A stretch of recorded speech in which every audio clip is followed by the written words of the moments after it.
The Runaway Kite, an adventure in Japan. Mickey, Mouse, and Goofy gazed out the window of the bullet train, the fast-moving Japanese express train. They were on their way to Tokyo to see new and different things, and to make new friends. As the train sped along, Mickey pointed out the sights. "Look, Goofy, there's Mount Fuji," he said. "It's the highest mountain in Japan." "Where?" asked Goofy, scratching his head. "This train is moving so fast I can hardly see a thing." "I guess the guidebook isn't kidding when it says this is one of the world's fastest trains," said Mickey, with a laugh. "In fact, we're going to be in Tokyo very soon." Sure enough, the bullet train began to slow down as it pulled into the station. "Where should we begin?" asked Mickey as he and Goofy left the train station. "With lunch," Goofy answered happily. "Lunch is always a good place to begin." So the two friends walked down several blocks, and at last they came to what looked like a nice restaurant. As they stood in the doorway, Goofy whispered, "Are you sure this is a restaurant, Mickey? There aren't any chairs, and I don't see any silverware on the tables." A moment later, a woman in a kimono showed them to their seats. There were soft cushions on the floor. "Gosh, things sure are different here," Goofy said, cheerful as he sat down.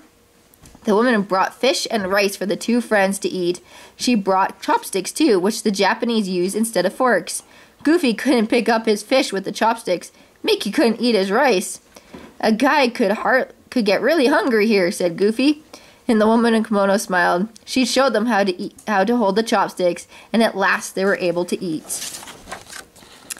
After lunch, Mickey and Goofy went to the toy museum. It was filled with samples of kites for boys' day, dolls for girls' day, games, and toy trucks and planes. They went to Edo Place, where crowds of boys and girls were lined up to have their pictures taken. Boys were flying kites in a park near the palace. Mickey and Goofy saw big kites and small ones. They saw hawk kites and dragon kites. There was a kite that looked just like the palace. And they saw a kite that looked like something they've never seen before. "What a great kite," said Goofy. The boy with the box kite grinned. "Tomorrow I will enter this in the kite contest," he said. "A contest?" echoed Mickey. "Someone is having a kite contest?" At that, 3 or 4 boys crowded close. "It is for Boys' Day," said one of them. "See those carp streamers on those houses?" asked another. "Those are Boys' Day for Boys' Day too. On Boys' Day, there is a carp on every house for each boy that lives there," said the third boy. "A carp is our symbol for strength, and every Japanese boy hopes he will grow up and be strong and brave, like the carp," he added proudly. Then the boys raced away to fly their kites. Mickey and Goofy went to the zoo. On their way, they saw more boys. They saw more kites. They saw more carp streamers on houses too. At the zoo, there were more boys flying kites. Goofy and Mickey saw butterfly kites. They saw kites that looked like a big bee. They even saw a kite that looked like a caterpillar with 100 legs. "That kite contest must be a really big deal," Goofy said. "Looks like every kid in town will be in it. Do you think we could fly a kite in the contest too, Mickey?" he asked hopefully. "I don't think so, Goofy," Mickey replied. "It says in the guidebook that Boys' Day is only for boys." "Okay, so we won't be in the contest," Goofy said. "But let's go get a kite and fly it anyways." "Good idea," Mickey agreed. They hurried to a toy store, but they were too late. The man who owned the store had sold his last kite just that morning. By now, Goofy had his heart set on flying a kite. "I know," said Mickey. "Let's make one that looks just like the box kite the boy we met earlier was flying. It will fly as well as anything we could buy." So Goofy and Mickey found a store where a shopkeeper sold them paper, bamboo sticks, glue, and string. They bought everything they needed to make a box kite. "Where shall we make our kite?" Goofy asked Mickey. "How about the park over there?" Goofy replied. "Good idea," said Mickey. "Come on." They walked over to a quiet part of the park. They sat down and began to work on their kite. As they worked, bamboo sticks, paper, and string began to pile up around them. Perhaps it was not as easy to make a kite. Just then, a friendly police officer walked by. "What's the matter?" he asked.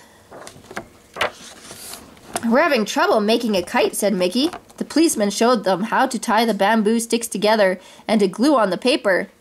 Then the policeman showed them how to write the Japanese symbols for good luck and happiness to decorate the kite.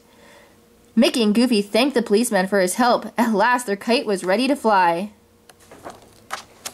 Goofy held the kite string and ran. The wind caught the kite. It lifted up into the sky. "Yippee!" cried Mickey. Goofy ran faster and faster, gazing up at the kite as it flew across the sky.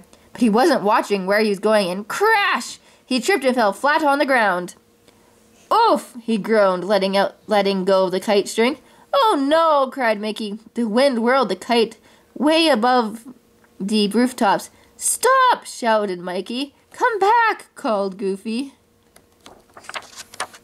Mickey and Goofy chased after their kite, running as fast as they could. They raced through the crowds that filled the busy streets. The two friends ran across bridges. They rushed through parks and past people, never losing sight of their kite for a moment. Suddenly the wind changed. The kite began to fall, plummeting through the sky until it disappeared behind a wall.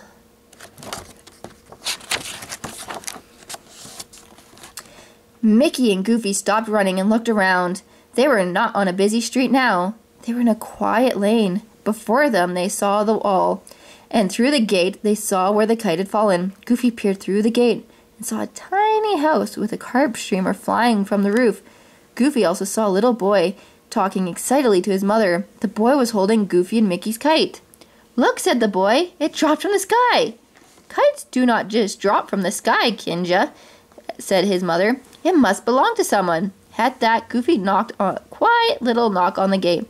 Kenji turned to look at him. "Oh," he said, "this is your kite, isn't it?" "Yep," replied Goofy. "My friend Mickey and I made it, but it ran away." The boy looked sad as he handed back the kite. "If it were my kite, I would enter it in the contest tomorrow," said the boy slowly. "Don't you have a kite of your own?" Mickey asked. The boy did not. "I waited too long," he said. "When I went to the toy shop, all the kites were gone. I made one, but it wouldn't fly." "Gosh," said Goofy. Then he thought for a minute. "Our kite can fly, and we really wanted to enter it in the contest, but we can't be in the contest," Mickey began. "Unless we find a boy who can fly our kite," Goofy added. "Want to be our partner, Kenji?" he asked the boy. "You can fly the kite," said Mickey. "Goofy and I will cheer." "You mean it?" asked Kenji joyfully. He was all smiles. "We mean it," said the two friends. So the next day, Kenji flew the kite. Mickey and Goofy cheered. Perhaps theirs might not have been the most beautiful kite in the contest.